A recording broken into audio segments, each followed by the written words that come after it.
Yan guys, magluluto tayo ng pasang giniling. Una-una, gusto naman natin yung giniling ng paksa. At lagyan ng magic sarap. Ihalo-halo para tapit yung lasa.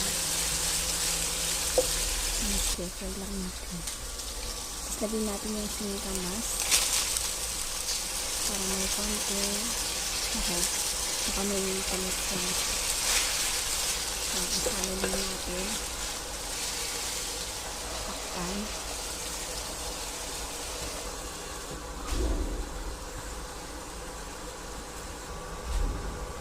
Yan guys, kumukulo na siya.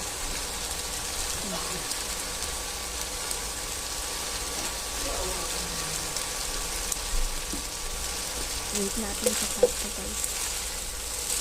Yan, pinasa ko na.